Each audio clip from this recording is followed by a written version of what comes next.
got to go after this Is game. your new job this year? No, I did last year. Oh, okay. Yes, I hear you're going to be with the new team. It's good. Yep. All right, we're back online here. Hopefully we've got it solved now. Joe Calabrese back in Rochester is helping us out with some technical support right now. Go. And he just gave us the thumbs up over MSN. It's firing away. So my name's Jerry Gertz of curlingzone.com, and we're here doing streaming on the 12th End Sportsnet, Tesson.us. We're at the Shorty Jenkins Classic in Brockville, Ontario. Joined in the booth by Chris Gardner, 4 stone for Team Cochrane, big win in draw 1, and now you're going to moonlight as commentator. Welcome. Thanks, Jerry. Always honored to help out. Good, just tight ice. Hopefully we got the audio problems sorted out there. We've been talking for the last half hour, and I don't think anybody's heard anything we've been saying. So we got Wayne Tuck from Brantford, Ontario, playing the Chinese men's in the 4th end currently. Team China is up 3-1. They took their deuce in the first, forced Wayne to 1 in the second, took their single in the third. So 3-1 for Team China. And we're playing third stones in the 4th end right now. I do that a lot now, okay? Just so I remind myself. So anybody been following along? Tuck right now has 2, I believe, looks like he's lying 2 right now, drawing for a third shot stone around the corner guard. So Tuck looking really good to get his 2 points here and get this game tied back up.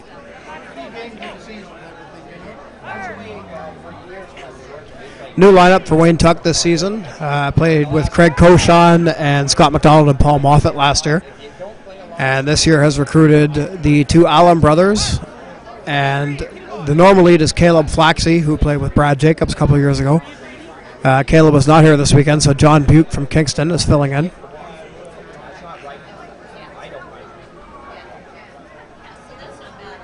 That was an attempted come around the corner guard. It actually wrecked, but ended up a pretty nice center guard at the top of the 12-foot. Double attempt coming from Team China here.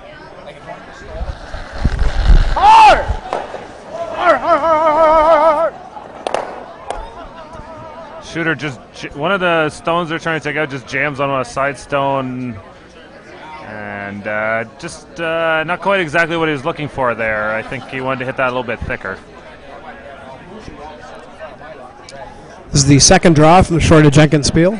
We're mentioning the ice is a little bit different from last weekend in Oakville. There was a bit more swing last weekend. It's a bit straighter this week, but speed is very consistent, nice and quick, and so far no complaints. So we still should see a lot of shot making in this game.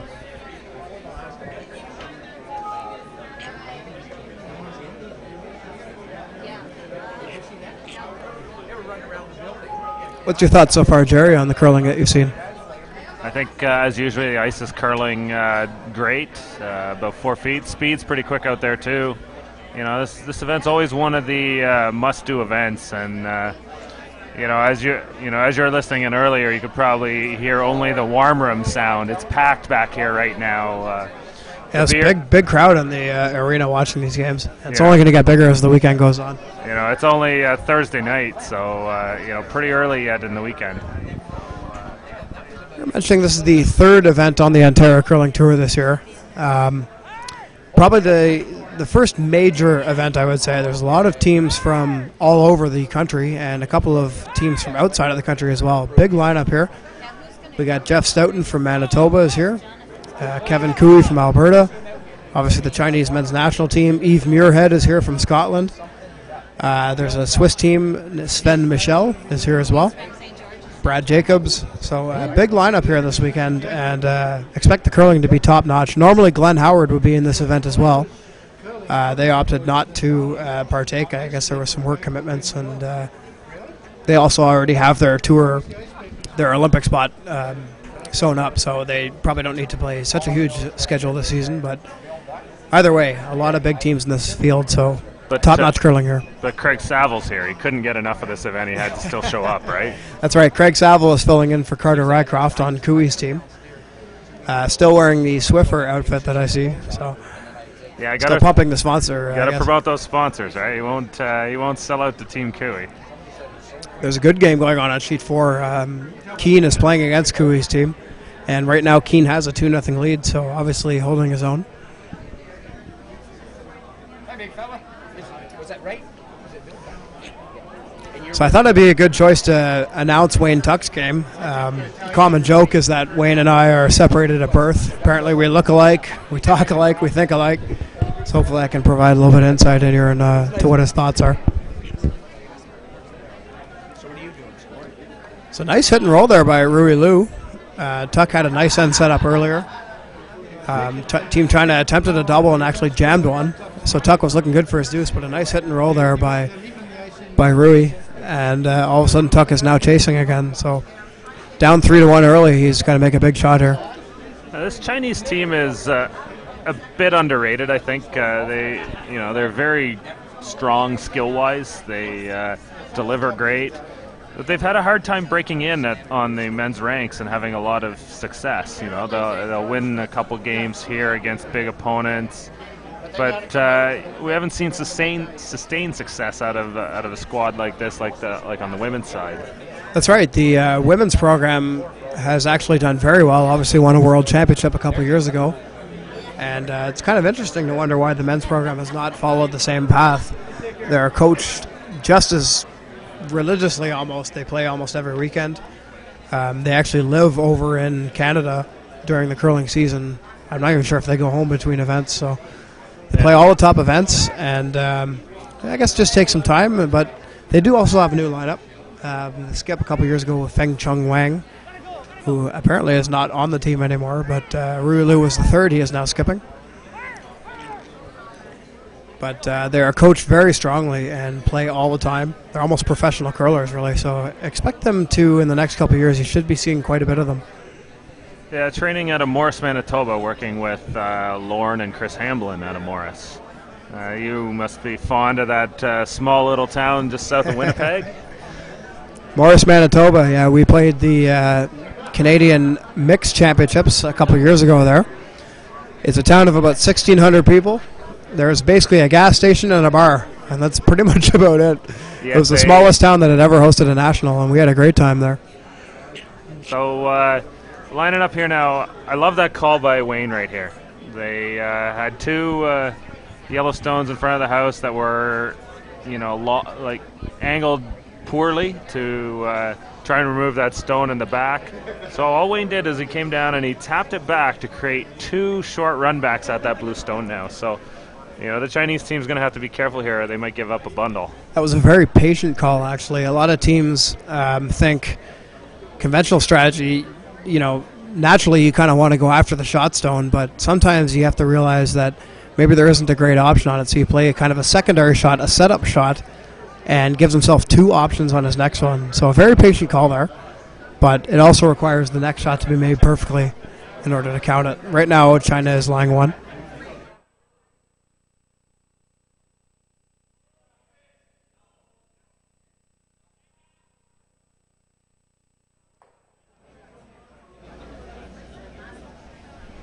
So final stone from Team China here. I believe what he's looking to do is come around the corner guard, lie second shot, and almost take away the two tap backs that Wayne has. He'll have a shot for one. Right now, if the shot is not made, Wayne will have a shot for three. So very important that China gets second shot here.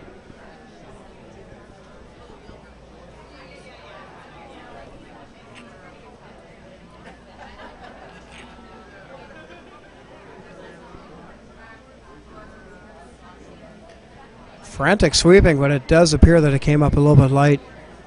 Might be enough to save them 1 point at least. The Yeah. run back shooter will likely be outcounted by that blue stone. So, they worked hard to at least save themselves one spot here. Yeah, there's no gimme here, but it's a very makeable shot. Yeah, Wayne's still going to have to come up with a good shot here to get his deuce.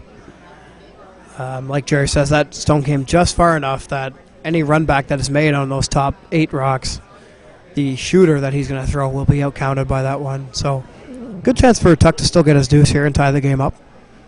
Right now, China with a 3-1 lead.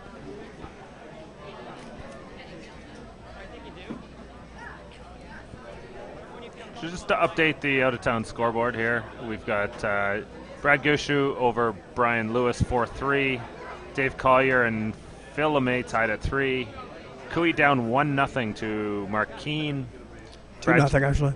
Brad Jacobs and Heath McCormick tied at 1, Jeff Stoughton up 1-0 on Martin Furlan. And score and streamer are still tied at 0.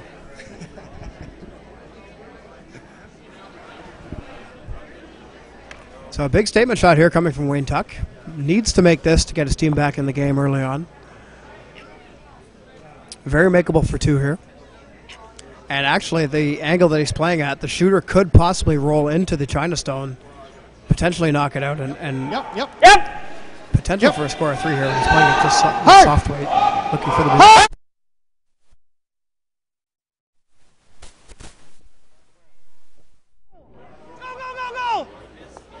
And a wreck. So an over curl will result in a steal of 1 for Team China. They will take a 4-1 lead going into the 5th end. Yeah, it's still early for us. We we decided to join in. Yeah, that's right. Late last end, we got our sound working, and you know what? We're gonna have some fun with this all weekend. We're gonna be broadcasting as many games as we can. I imagine 8 a.m. games are off the board. I'm not planning on being here for 8 a.m. and I'm sure as anybody who knows me that they know we enjoy the nightlife. That's for sure. I prefer to close the place down than anything. So, but 4 or 5 draws a day. We're gonna push a marathon through here and try and show you as many games as possible, and try and spread out and show you as many teams as possible as well, and give everyone an opportunity to get a little bit of camera time. And the players really appreciate all the work you do, Jerry. Very, very important to grow the game and expose it to as many people possible. And the way to do that is to, any way that we can bring it to you, stream it, audio, anything like that. The more people that are watching, the more people that might like it, the more people that might learn about it. And, it's all about getting numbers in curling clubs. You want to see those new curlers coming in. Those are the blood of the sport. So anything we can do to bring it to the new people who have not played before. And you never know who's a champion lying in the wake.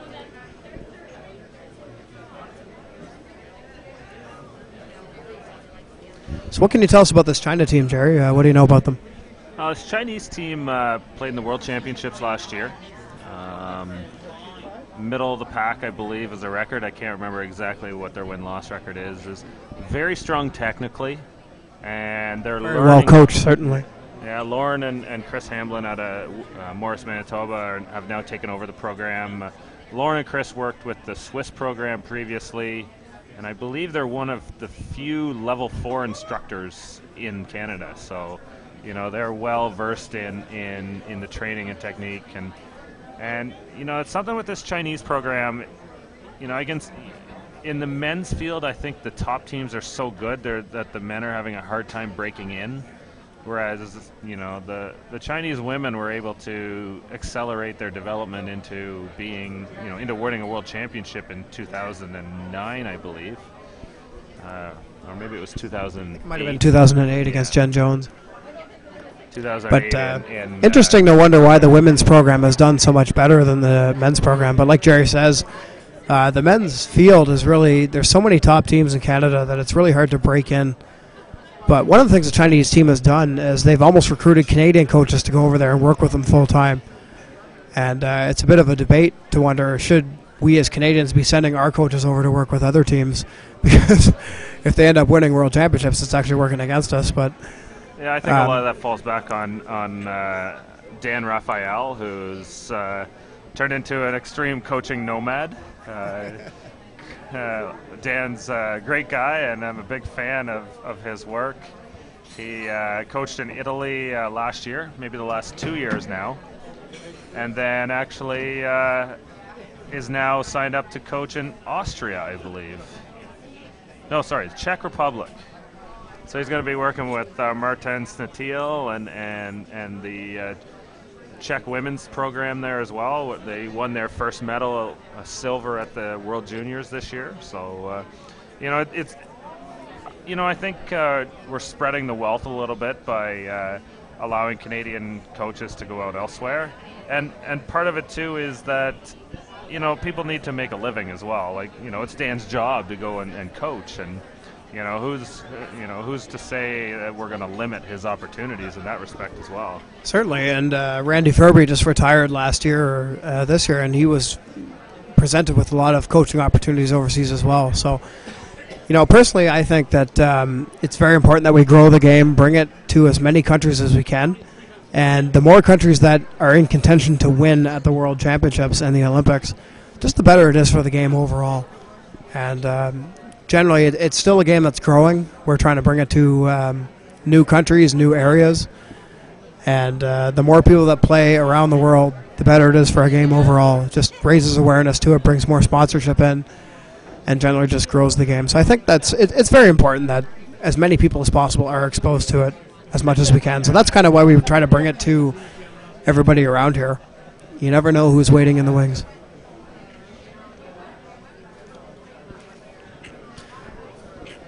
So Jay Allen delivering second stones here for Team Tuck. He's going to try and, this is a very aggressive call here, down 3. They got to kind of go for it. And they're going to try and draw around this corner guard. It's very interesting always to see how the scoreboard really dictates the decisions that are made strategy-wise. Once you get down a couple of points, usually with hammer, as long as you're within 1 point, generally you try to just keep the game close. Once you get between 2 and 3 points and so forth, you almost have to just take a balls out sort of approach, that ignoring rocks, freezing, tapping, anything you can to generate your 2 points. And you can see that's happening from Wayne Tuck here now. So the peel goes up. Peel is made properly.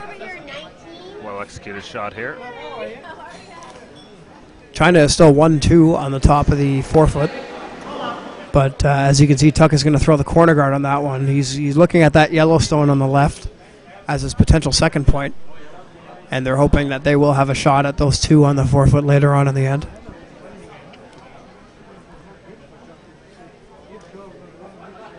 One of the interesting things about trying to generate your 2 points is how aggressive do you want to be? Because you can guard. They're going to keep peeling it off. Eventually, you're going to have to make it 2, and you have to do it in a way that's not going to set up a double for the Chinese team to get out of the end. Yep. So nice guard there, made from Chad. We were mentioning this is a new lineup for Wayne Tuck. He played with Koshan and Scott McDonald and Paul Moffat. They had a couple years together. I guess Wayne decided it was time for a change, so he brought in the Allen Broys. And former lead of Brad Jacobs, Caleb Flaxey, is the normal lead on this team. He's not here this weekend. So John Buick from Kingston is filling in. It's back to the old again. Wayne and Jay and Chad used to play together, they played together a couple years ago back in Brantford. So, it's familiar there. For these guys, I think it's a case of, familiarity and having a good time on tour and playing with your friends. And part of it, too, Wayne and Jay work pretty closely together with the Sun Life Financial Classic in Brantford as well. That's right. Wayne does a great job putting that spiel together. This year it is actually going to be a Grand Slam event. There was a bit of confusion on to what was going on with the Grand Slam a couple months ago, but Wayne's been instrumental in keeping that organized and putting together a strong field. So that's going to be in November, and that's going to be a great event to take part in. I would have to suggest Jay has equally large hand in making sure that also happens as well. Very nice shot here by Chad Allen, just trying to draw around and utilize these 2 blue stones. They've got a yellow one on the outside that they're hoping to bring in and count later on. And, if they continue making their shots here, I think they can post a nice deuce on the board. They should have a good chance at 2 here at some point. With hammer, generally the theory is you want to try to generate your second point away from the button and keep the button open for your skip to draw. So what you try to do is create a point somehow away from the pin, keep the guards off the center line, so if the skip does need to draw, he is able to do that. Anytime you're playing with hammer away from the button, it's generally in a pretty good position for your team. This is a situation where I think the Chinese may get themselves caught. Playing at stones in the middle. Well, they make this shot, they now just created a wall of blue stones here across the tee line that Team Tuck's going to be able to use, and 3 is definitely in play. You know, hitting the outside one there is something you might see a lot of teams do. Yep. Especially in the men's game with the way the teams can throw the big weight. You can take earlier on in the end, you can take away the second point, leave the stone around the button because you know you're going to have a chance to blast at it later on. So them choosing to ignore the stone, and actually the way that worked out, they ended up kind of guarding it a little bit. Tuck basically has a second point buried right now. It's not really accessible to the Chinese team, so it's what he might look at is either freeze. Another option would be to hit and roll off the top 4 and roll in front of the second one.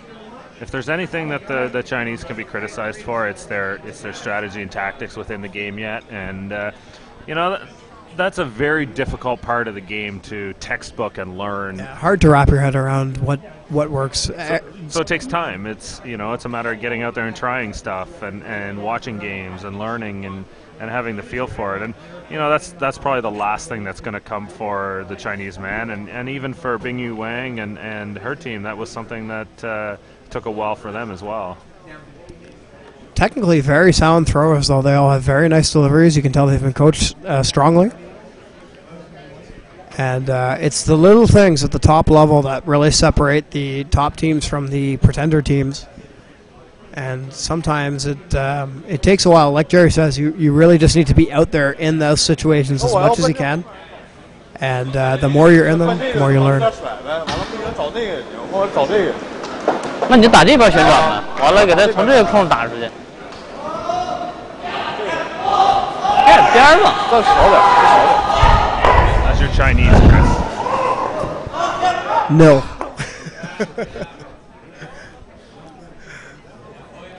It looks like they're going to come down and blast this yellow onto blue, maybe killing both yellows in the process here. I think it's hard for us to tell exactly the angles, but I believe a nose hit is going to give a solid chance of getting both of those Yellowstones out.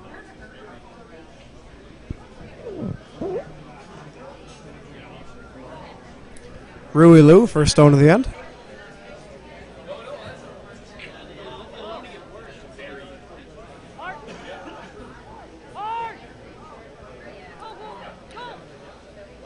Just over curling a bit.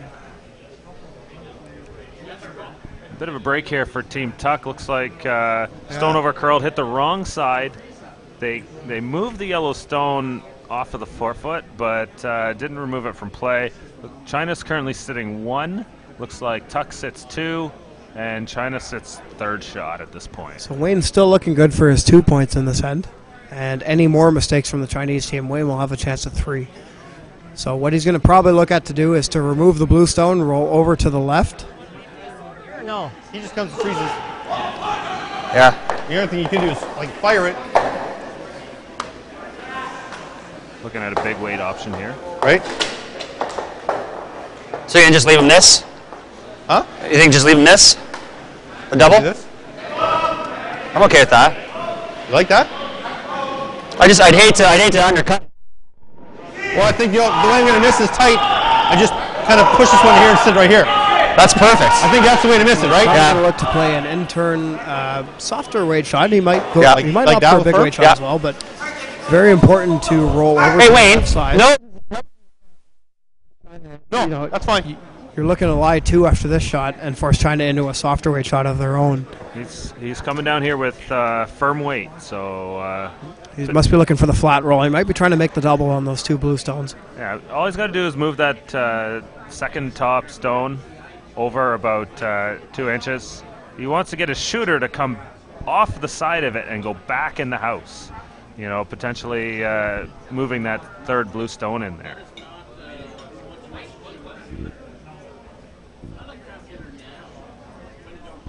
Wayne Tuck, Strathroy, Ontario. I believe he has recently moved to Stratford, actually. Home with the provincials last year. I guess he couldn't get enough of it. Big sweep here. There's the roll. Not exactly what he was looking for, but he does accomplish the goal of line 2. That's position great, actually. there is no easy double there, and it's a high risk shot to throw this back. Where if the Chinese ever hang it out a little bit, they may jam and give Wayne a shot for 4 in this end. So I think at this point they're going to try and want to try and just nose hit it and hopefully kill one of them. Yeah, China needs to go into damage control here and just try to hold them to 2. If they can do that, their goal for the end should be accomplished. But any mistake here, and Tuck will have a chance for 3 or possibly 4.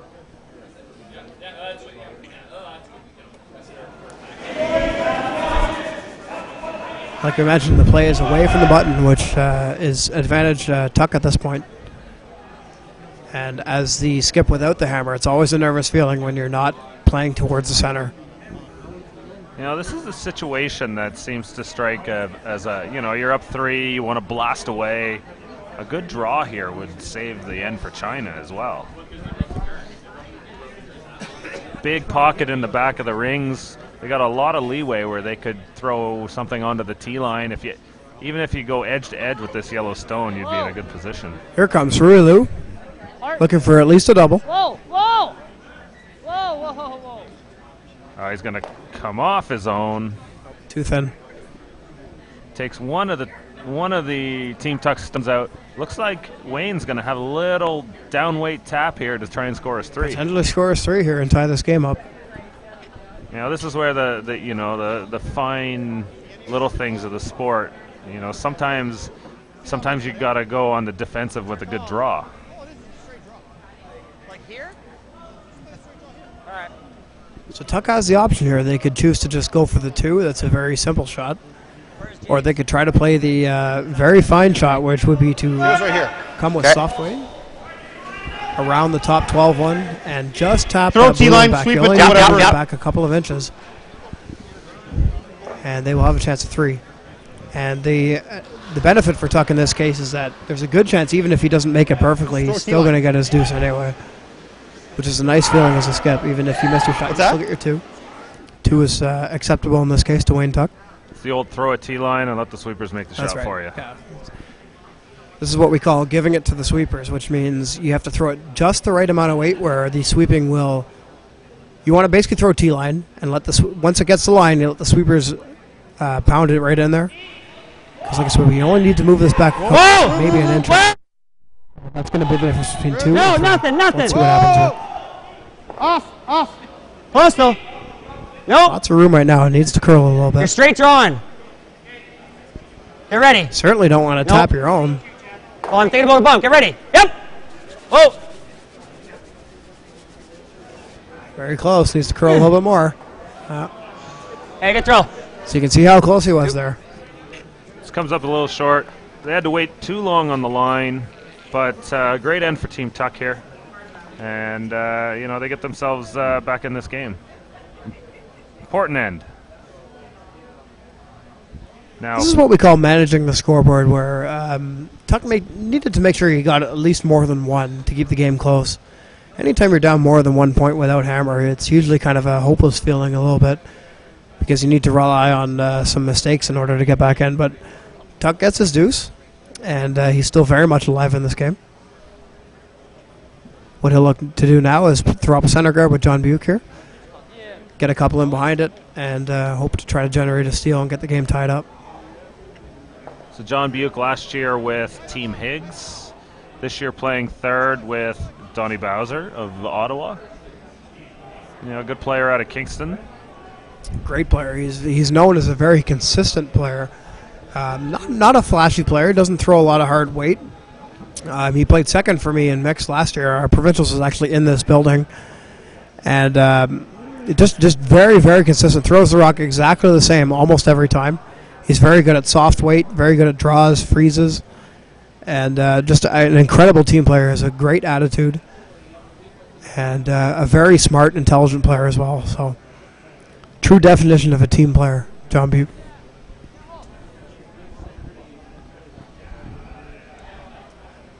When you go to build your team, some things you want to look at is you want to combine the skill aspect of the player. But as we've seen before, some teams try to throw together the top 4 skilled players, but they don't consider how their personalities work. They don't consider different strengths and weaknesses that every player brings to the game. And we've seen how all-star teams generally, there is no guarantee that that is going to provide you any success. So some personal experience in your days. You've gone through a few lineups over the A last couple, 3 yeah. or 4 years, Yeah.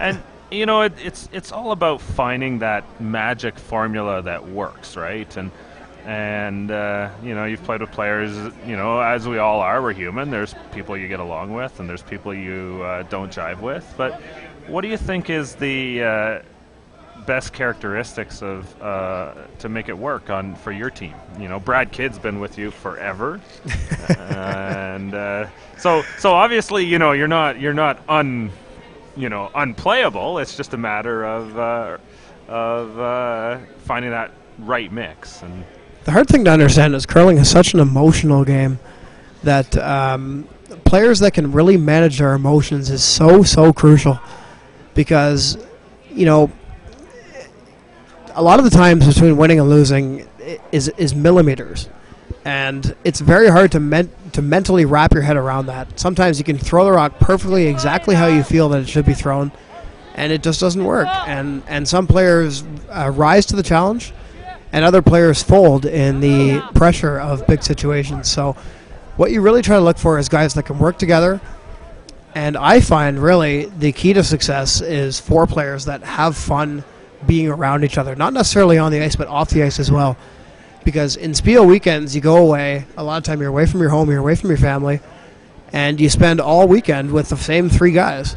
And generally, if there's any kind of issues between one or more players on the team, that really brings the entire team down. So you want to look for 4 guys that can really just get along and generally enjoy being around each other. And obviously skill is very important as well. You need players that can make shots, but more important to that is guys that just generally work together, are rooting for each other, are supportive of each other, and understand that when things don't go right, you're still thinking positively about the situation. So are you guys a 1 hotel room or 2 hotel room team? that depends on our finances, really. But we actually have 2 rooms this weekend. Brian actually took off. He went home tonight, so I think I'm by myself this weekend. But so back end hangs out together. That's right. Yeah, they say I have the most to learn, so I need to room with Brian. You know what, Chris? It was a very mature move to recruit Brian to join your team this year. You know, there's great things in your career ahead of you. Already 5 straight tankard appearances. Is that? It's 4 right now. 4. Okay, yeah. I wasn't sure if it was 4 or 5, but you know, that's a pretty rare feat in this province where we've got upwards of 130, 140 teams actually competing every year for a spot. Yeah, that's right. Brad and I are the only 2 players in Ontario, apart from Glenn's team and Peter Corner and Graham McCarroll. Brad and I are the only 2 players that have been to the last 4 out of anybody in Ontario, which we're very, very proud of that, and we feel that we've earned that right to be there. And I've always wondered myself, we've been there every year, but we've never been a factor. We haven't made playoffs yet. And in fact, we haven't had a winning record there yet. So we've been wondering, we feel that we have the skill, but it's little things that have been missing. And we figured what better way than to show us those little things that maybe we're not even aware of than we recruit a guy from Ottawa who's local. He's been to a Briar in 2003. Just missed playoffs. I think he ended up at 6-5. So, I mean, Brian's seen it all. He's been around for about 20 years. And we feel that we have a lot to learn. We brought on Matt Cam this year, who lost the Canadian Junior Final in 2010 to Braden Muscovy from Saskatchewan. So basically it's the 3 young guys, and we let Brian kind of run the show, show us the way to go, and hopefully we can learn from him. One thing I noticed a lot of was discussion between Matt and Brian, and you staying out of it. That's right, actually. One thing, I'm so tired of hearing people comment negatively on the strategy that I choose. I'm a very aggressive player. Brian is also a very aggressive player, sometimes a bit too much. And I mean, I always say, what I was trying to do is just emulate Wayne Madaw from the early 90s, who basically just never hit anything. He would just freeze, tap, tap, tap, and throw a big launcher in there and score 5. And that strategy worked until the teams kind of caught up to that. And now the teams can hit so well and play defensive so well. Nice shot there. Great shot there from China. Killed both touchstones.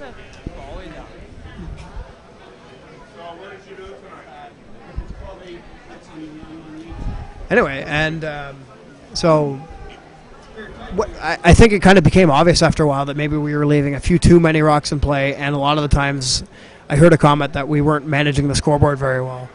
And that's why we brought Brian on, in order to do that. Matt Cam is a bit more of a defensive player, but him and Brian work very well. They complement each other very well, and basically I just try to stay out of it and just sweep and worry about my 2 stones. So far it's worked well, and we're just going to see what we can do with this lineup. Speaking of which, you're looking cut yourself. You've been getting in shape over the summer season. Just try not to drink too much, really. How important is fitness and everything to the sport? Crucial. One thing you will notice about the top teams you see on TV, the front ends especially, but I mean really, a couple years ago the front ends were generally in good shape. We're talking early 90s here. Front ends were generally in good shape, and the skip and the third generally didn't need to be in great shape. But I mean, what you'll notice now, I think Martin sort of started this trend that they were really the first team to be gymming all the time, and they really brought fitness to a new level in curling. And not only does that improve your performance, it also improves the stature of the sport as well. Any curler will tell you that people comment that it's not a sport, it's sort of a pastime, it's kind of a hobby sort of thing. I mean, we hear this all the time as curlers.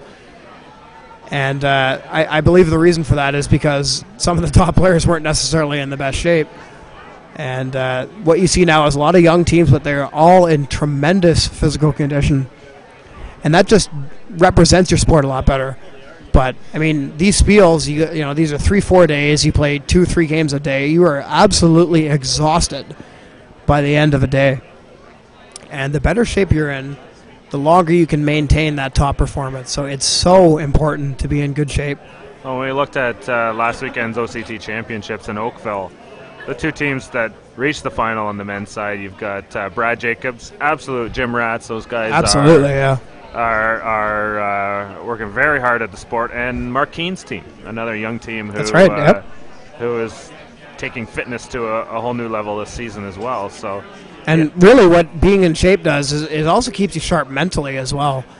And I mean, this includes all sorts of the caveats of it. So I mean, proper nutrition, proper sleeping habits.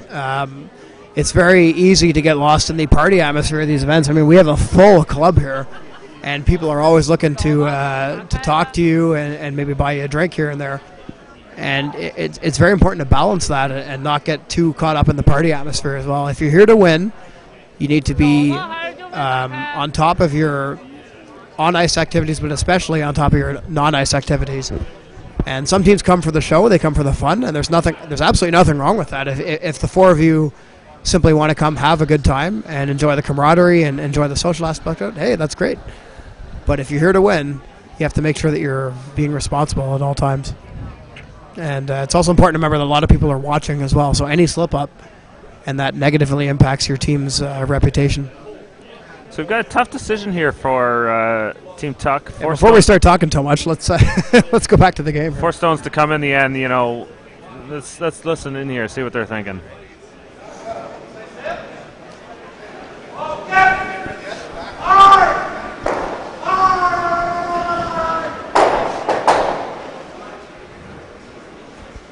Guys,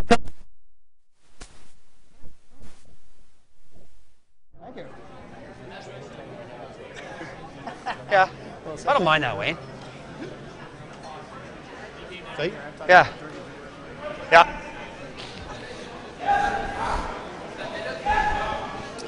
Okay, so I update the scoreboard here. Wayne Tuck does not have hammer. He is trailing by 1. Is currently lying shot stone, and also has third shot as well. Yeah. So a couple options here. He could look to play a freeze on the blue stone and lie 2. He could also look at raising the top 12 one back and lie 3. Yeah, you can be like a rock. Generally, Team China will have an open shot at the 1 on the pin. So I believe what he's tried to do is he's going to throw a tight guard, top 12, and force China into a soft weight shot of their own. Maybe come around and tap it back.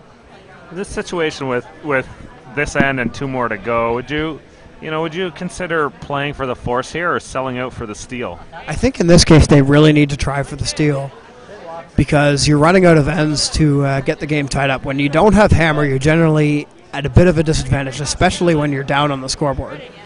So I think if they can get the game tied up here, then they can force in the 7th, and then they're one down coming home with in the 8th, which is generally a good position to be in. A well-thrown guard here by Good shot Wayne. there. So pretty much a perfect spot. China is going to have to look at either playing the double in the top 2 or the run back. If the run back is made successfully, China will be in the absolute advantage because they will be shot rock away from the button and pretty much fully guarded as well. And likely Tuck will be forced on his last one to run the top stone back. If China can score 1 here, they are in great position to win this game because Tuck will be 2 down playing 7 with hammer. And even if he gets his deuce, China's tied coming home with the hammer, which, generally you ask any of the top curlers, they would like to have that last stone coming home. Kind of hoping it goes over the top. And if you're tied or even down 1, you're still in a pretty good position. So for Tuck, very important to get the steal. And on the other hand, China is looking to at least score their 1 point.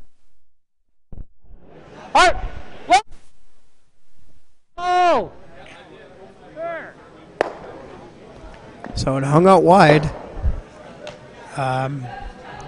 Likely Wayne is going to likely want to do the same shot again.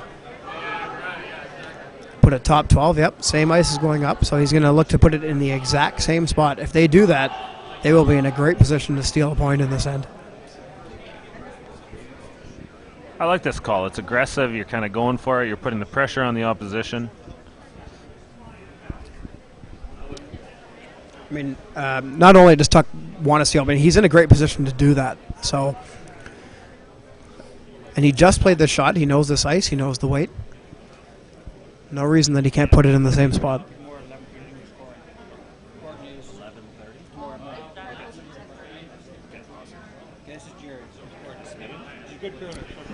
So this is a shot you need to give it to the sweepers.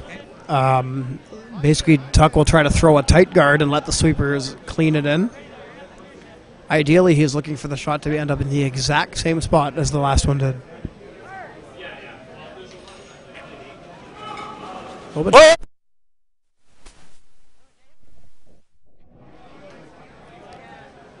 Okay, not bad.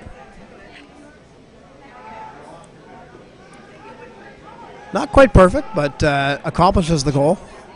What he's forced China to do is to throw the draw. He has to cover the button here.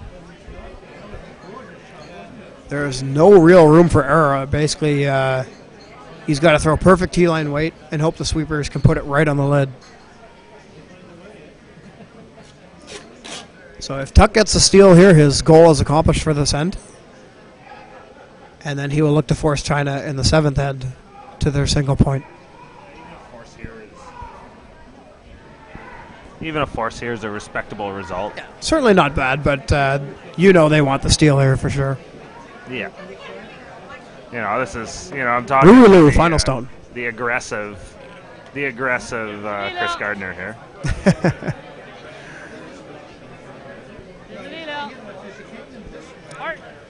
A lot of the times you can tell how close the shot is by the way the sweepers are reacting. If they seem to be panicking a little bit, it means they're not quite there.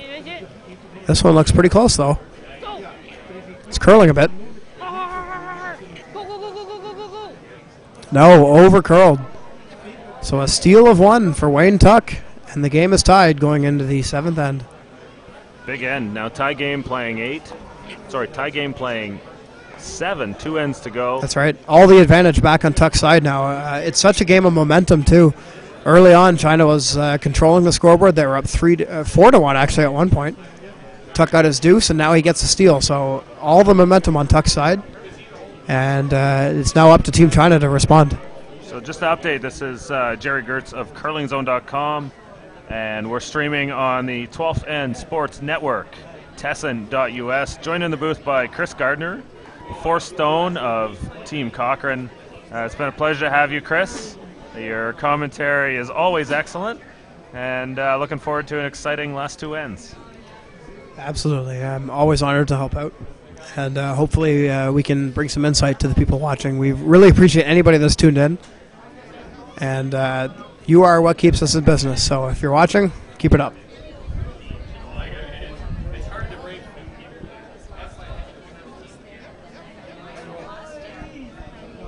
So, brand new game here. Wayne Tuck was down early on and basically was panicking just to keep the game close and keep the game within reach. Now they have a mental mindset to switch to, which is they have a realistic chance to win this game now. If they can force China to 1 point, they'll be 1 down coming home with hammer. And with the 4 rock rule, there's always chances to generate your dues.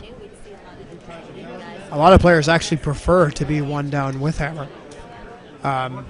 Sometimes in the 7th end, in this situation, you'll find yourself with a chance to either be forced to 1, or potentially you might even opt to give up the steal of 1. Depends what your team is comfortable doing. I think in the situation, being up 1 without, the numbers say 60% to win.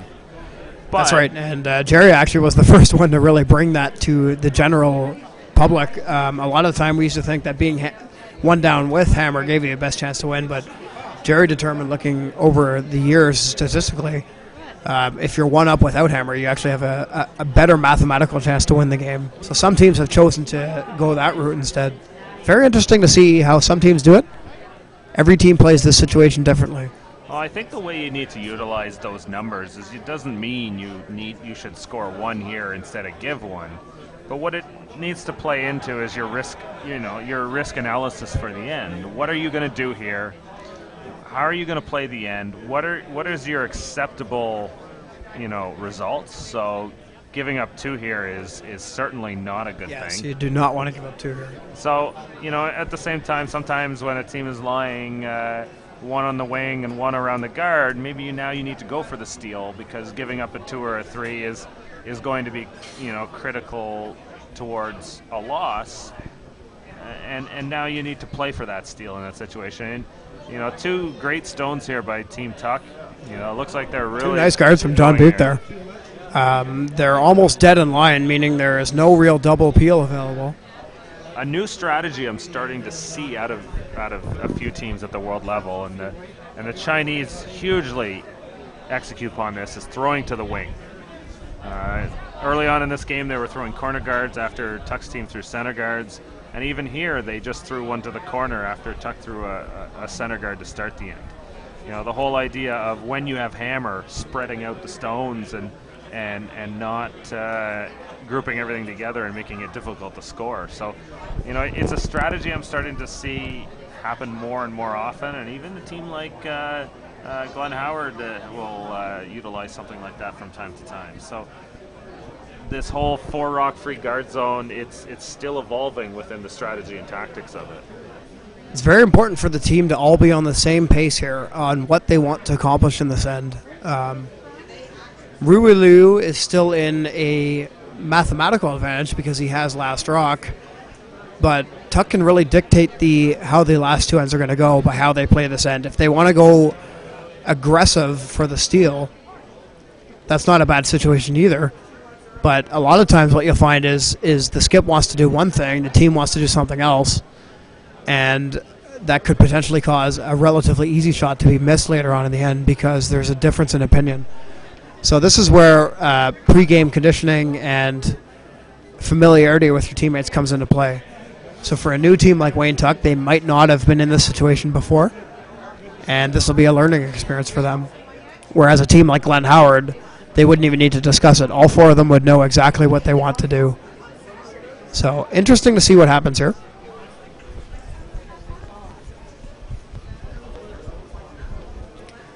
China's sole goal really is to not allow the steal. First of all, they would love to blank the end and retain hammer coming home. But right now, that peel attempt actually left Tuck guarded on the forefoot, and all of a sudden Wayne is in a great position to steal a point here. Yeah, I think the question here is, do you throw up another center guard and continue protecting that position, or do you go in here and try and sit 2? Yeah, I love it. What? I like that. And it forces them to double peel. If they make it, then we hit. Eh?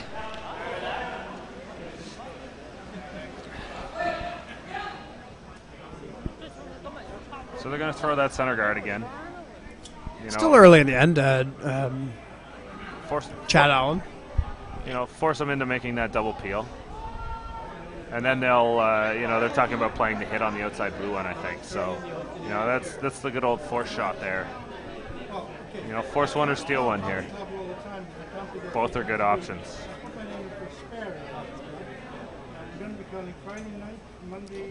So very important that they do not put the guards too close together. So unfortunately, as you can see, there is a double peel available. Even if that is made, though, Wayne is still in a pretty good position here to dictate this end.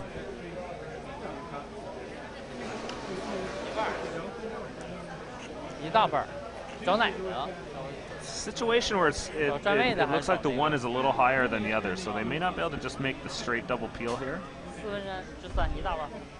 They may be trying to send that guard that they just threw into the house, pick off the yellow one. Either option is good. If you hang it out wide enough here, you get 2 guards. If it curls up a hair, you get the one in the house instead. Does appear they're trying the run back, but it's a little bit wide. Just skirts it through. So really, that did not accomplish very much for Team China there. Wayne's going to have another opportunity to put another guard up in a good spot, in almost a better spot. Yeah. Long. Tuck would love to get a steal here, and they're in a good position to do that.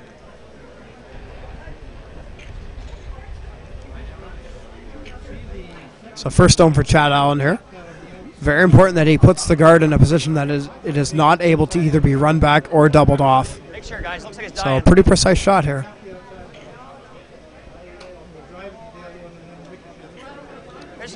In the men's game especially, the positioning of these guards is so crucial because you almost have to assume that teams can make the double peel almost at will at times.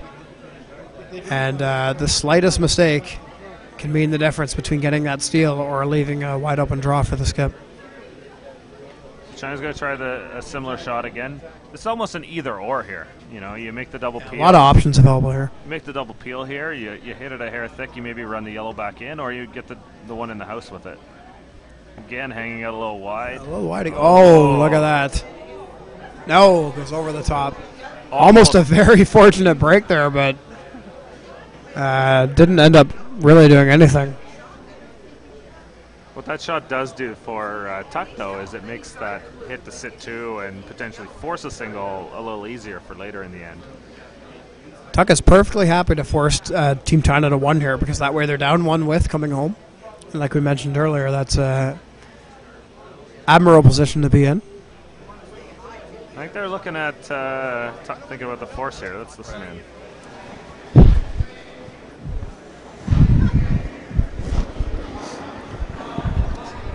I just don't want to give him a double peel, that's all.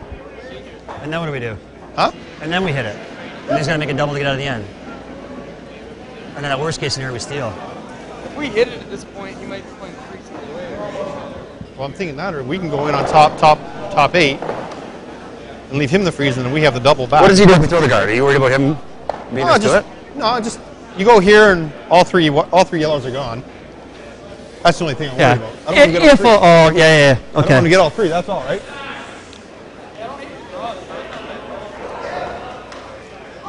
I don't mind here.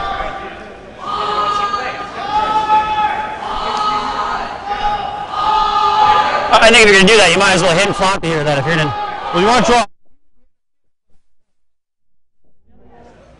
No, I don't know. I was always a fan of the draw, like the guard and the I draw. like the draw. If he ever gets one in here, that's our way out, right? The double. Well, I'm thinking if you go, yeah.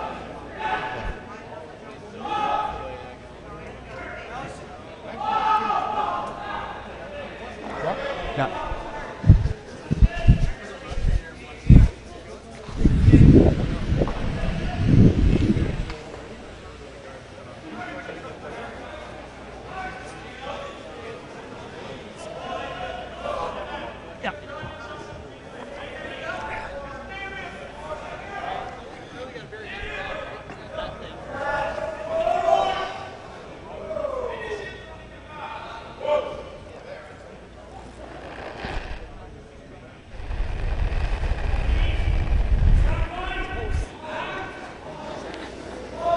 Yep. Hard line.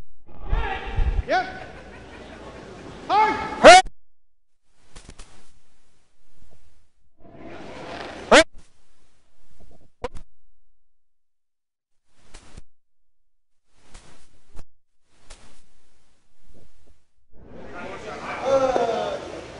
Okay.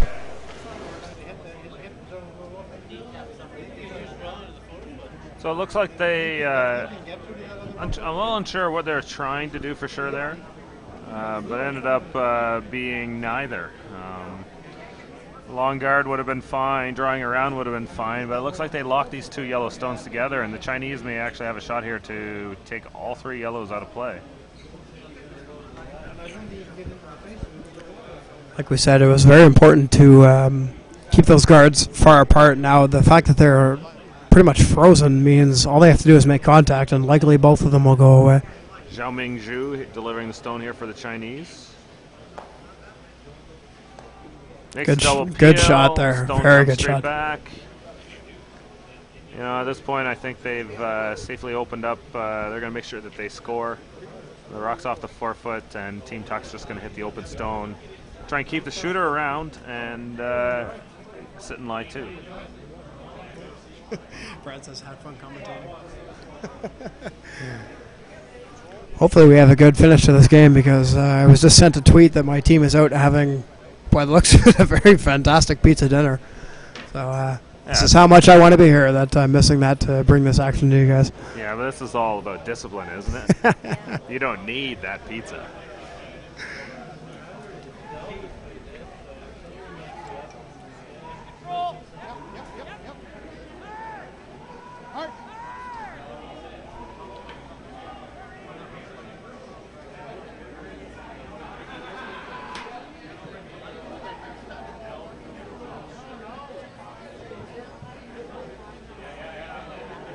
Fortunate miss there by Tuck. We've turned his mics down. He flashes the open Chinese stone, and very surprising. You don't expect that from Wayne. Wayne is an experienced player, and you would never expect him to miss a wide open shot like that. A little lack I actually didn't see it. Did that overcurl or did it undercurl? Overcurled. Overcurled. Curled by the face. You know, on this ice, you got to make sure you throw it to the broom. Can't be tight. Can't feed it in at all. It'll overcurl for you big time. And, you know, just a little lack of concentration. You know, you've been trying hard and trying hard all end to build that steal and force that steal and play an aggressive end, and now change of pace and you're like, okay, this is an easy one. These are shots we make every day, and it just slips the mind a little bit. That's right. Sometimes you've been setting up as a skip. Usually by third stones, you have generally a pretty good idea of what you're going to have to throw on your last one.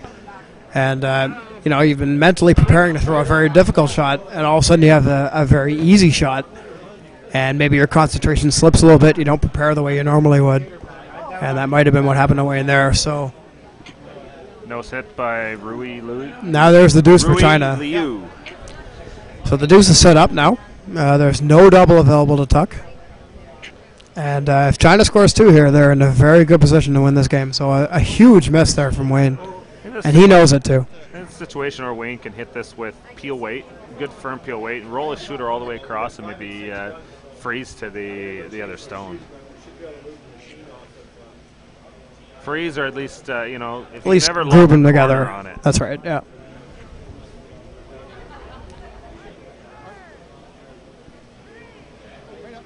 Hurry! Hard for peace! This is tight again. Hard, go guys, go! Just hairs the wow, and I believe it's still on the house. Does not get out of play. That is unbelievable. Disastrous. Wow. Not only does this give China a free shot for three now, I mean, basically the team has had all the wind sucked out of their sails.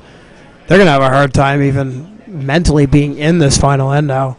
That is, you never expect to see that. And you wonder if he maybe just rushed it a bit. Maybe didn't quite focus properly in the hack. I'll find out from him after the game what he was thinking there, but that is, you just never expect to see that. One miss was bad enough, two is disastrous. Yeah, seeing two stones do the similar thing like that in the same spot, you know, they may have gotten caught in a spot where it curls more than others, and unfortunately, this is the wrong time for something like that to happen. They better make this draw for three, I'll tell you that. Liu here, sweeper's working hard. Just got to get a piece of the 12 Piece of cake, right in the 8-foot. Nicely done. Team China with a 3-point lead coming home. And You have to expect that they'll have a realistic chance to win this game now. And that's unfortunate for Wayne because he had done such a good job to get the momentum back on his side, and then he basically just gave it right back to China by missing those 2 easy shots. So we're working on our out-of-town scoreboard. Yeah, we can't post anything on the screen. Let's have a look here. Sheet 1, we got Brad Gushu trailing Brian Lewis of Ottawa 7-6 after 6 ends. Bit of a surprise there. Yeah, high-scoring game there. Obviously, the TV game, Tuck is now trailing Rui Liu 7-4. Philippe Lemay up 5-3 on Dave Collier. Make our shots. We got a chance.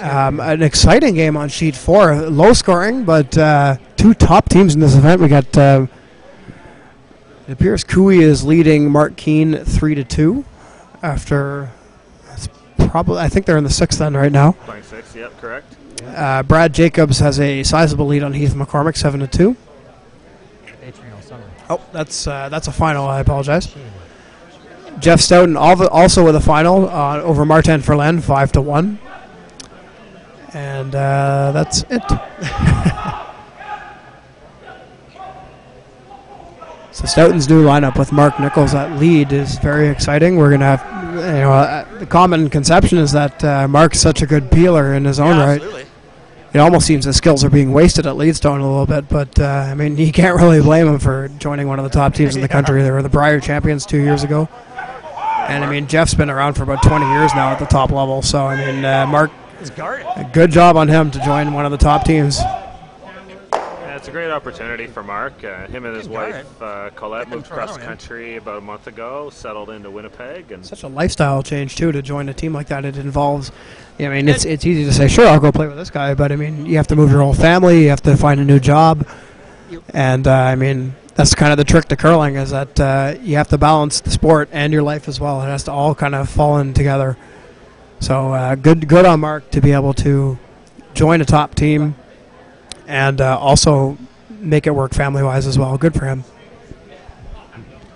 Also kind of ironic. I'm sure most people know this by now, but Mark was playing with Brad Gushu when they defeated Jeff Stoughton in the final of the Olympic trials in 2005. And now he's playing lead for him, so kind of funny how that worked out. But really, I mean, it's sort of understood that if you're a top player, you're sort of in the group, and anybody can kind of be shifted into the right spot when it becomes available. We have to play Stoughton tomorrow morning, so it's unfortunate for myself that he got the big win, but not surprising. It's something that's rare when it comes to a curling team that Jeff Stoughton manages to accomplish. Is one of the things it's important to him is practicing together as a team regularly. For sure. John Meade lives in Winnipeg with Mark out there now, and Second Stone Reed for others. And it's something that he really he feels is very important to his squads when he forms them at the beginning of the season as well.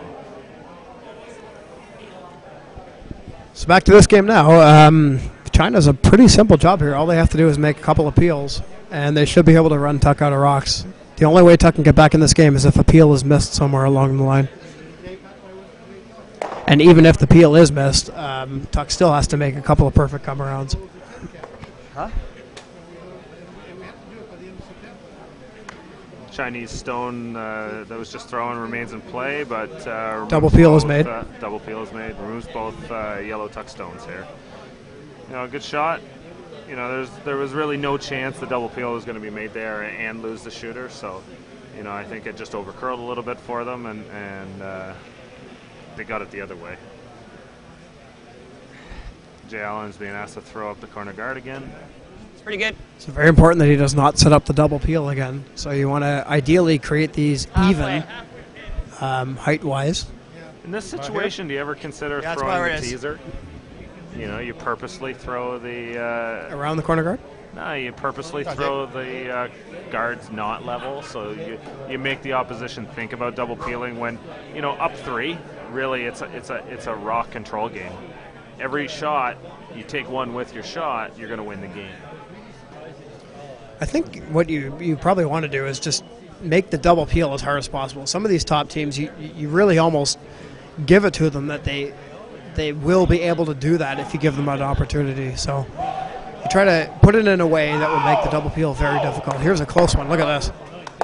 Double peel is made, and that will pretty much probably spell the end of this game. What a great shot there. Essentially seals the deal for Team China.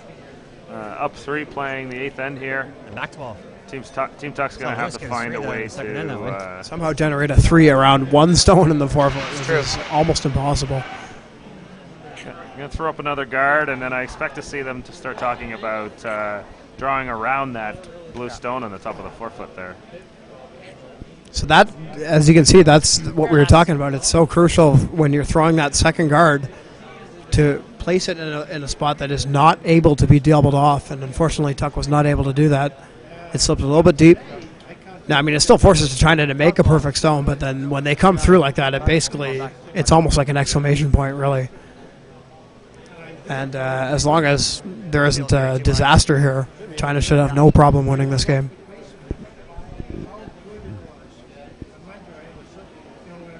Zhou Mingzhu, 3rd stone for Team China. All 4 out of Harbin, China.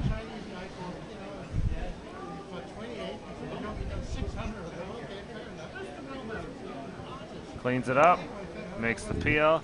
These are the shots that teams that are technically strong excel at. Yeah, you almost never expect anybody to miss a peel. I believe firmly it's the easiest shot in the game because you don't really have to worry about weight. You just throw it hard.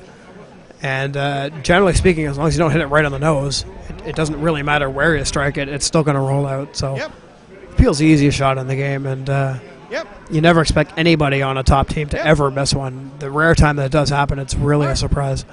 Hard. Line's good. So they're going around the blue stone now. Yeah, you got to go back. They got to get it all the way to the back 12 here. Yeah, you got to try and keep it as far back as you can. This one looks a little bit light. Okay. So with, I mean, there's no real other options available. They have to try to use that one at the top of her as a guard. You want to try and bury it at the top 12, or sorry, I apologize, the back 12, directly behind it. Hope China tries to run back and misses. And even if they do that, it's still a wide open hit. Peels the stone out, rolls the shooter out of play. Another great shot by Zhou Mingzhu. This Team China team had a good game. They haven't really missed any. They haven't really missed too much. Yeah, this Chinese team looks great today. Chad's going to try and make this shot again. Just make sure he throws enough weight to get it all the way to the back. You know, you get one missed run back out of them, or if you can get a strategical error where they might consider playing a tap or a little bit of a downweight shot around it. You know, you never know what can happen here. Where? Tuck's going to need some kind of a miracle here to really have a chance on this last one. Yeah, certainly.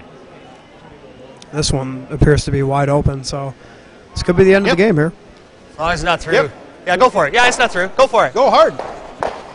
The game between Keane and Cooey on sheet 4 was very, very close. Mark really seemed to be holding his own against one of the top teams in the country, but unfortunately gave up a steal of 3 in the 6th end. Cooey is now up 6-2, so that game looks to be well in hand.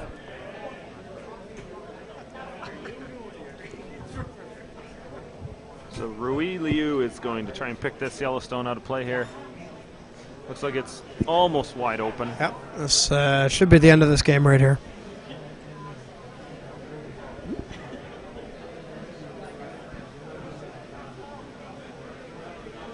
So for everyone watching in, we'll be back at 9:30 Eastern. It's about 50 minutes from now, and we'll have Jean-Michel Menard and Robert Desjardins in a battle of former Quebec champions. The hit is made. Team China defeats Wayne Tuck from Brantford 7-4. And I wouldn't necessarily say a surprising result, but this game could have gone either way. There were a lot of opportunities for both teams to take control. And it really was a couple of unfortunate misses by Wayne in the 7th end on relatively easy shots, and I'm sure he'll be kind of upset about that. But a great game from Team China. They played very solid. Basically made the shots you expected them to make, and they come away with the victory. Anyways, thanks a lot for joining us, Chris. It's been, we got our first full broadcast in. Finally got our sound well, 3/4 working. of one anyway. We missed the first couple ends. We got our sound working, and we're ready to roll forward for the rest of the weekend. Again, Jean-Michel Menard and Robert Desjardins coming up at 9:30 tonight. For Chris Gardner, this is Jerry Gertz of the Curling Zone streaming network, broadcasting on 12th and Sports Network, Tesson.us. We'll be back soon. Have a great evening. Have a good night.